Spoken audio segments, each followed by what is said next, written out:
এক জরুরি সংবাদ সম্মেলন করেছেন। তার মুখভঙ্গি দেখেই বোঝা যাচ্ছে তিনি কতটা উদ্বিগ্ন। তিনি অবিলম্বে আমেরিকার প্রেসিডেন্টের সাথে জরুরি বৈঠক করেছেন।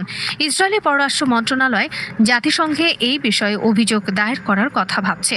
তারা দাবি করছে তুরস্ক পারমাণবিক অস্ত্র বিস্তার রোধ চুক্তি লঙ্ঘন করেছে, কিন্তু এরদোয়ান এসব কথায় কর্ণপাত করছেন বলে মনে হয় না।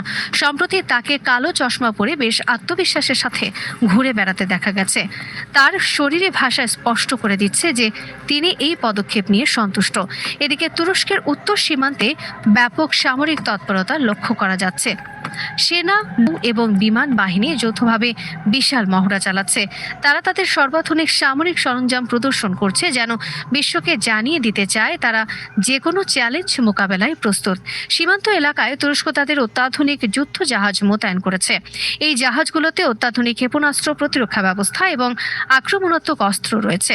তাদের আলতাই ট্যাঙ্কগুলো সীমান্ত অঞ্চলে টহল দিচ্ছে। তাই ট্যাঙ্কগুলো বিশ্বের সবচেয়ে আধুনিক ট্যাঙ্কগুলোর মধ্যে একটি এবং এতে সক্রিয় সুরক্ষা ব্যবস্থা রয়েছে, যা শত্রুর ক্ষেপণাস্ত্র আসার আগেই ধ্বংস করতে পারে। আকাশেও তুরস্কের অ্যাটাক এবং গোকবে যুদ্ধ হেলিকপ্টার নিয়মিত টহল দিচ্ছে। সামগ্রিকভাবে তুরস্কের এই সামরিক মহড়া একটি স্পষ্ট বার্তা দিচ্ছে যে তারা যে কোনো ধরনের আগ্রাসন মোকাবেলায় সম্পূর্ণ প্রস্তুত। মধ্যপ্রাচ্যের বর্তমান পরিস্থিতি বিবেচনা করলে তুরস্কের এই পদক্ষেপ একদমই অপ্রত্যাশিত নয়। ইরান যেভাবে ইসরায়েলকে পাল্টা জবাব দিয়েছে, তাতে পুরো অঞ্চলে ক্ষমতার ভারসাম্য পরিবর্তন হচ্ছে। ইসরায়েল এখন একদিকে ইরান, অন্যদিকে তুরস্কের মতো দুটি শক্তিশালী প্রতিপক্ষের মুখোমুখি।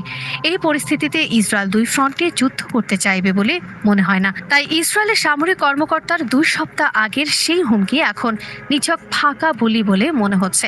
বিশ্ববাসী এখন বুঝতে পারছে যে তুরস্ক নিছক একটি আঞ্চলিক শক্তি নয়, বরং তারা বৈশ্বিক পরিমণ্ডলে নিজেদের অবস্থান শক্ত করতে চায়।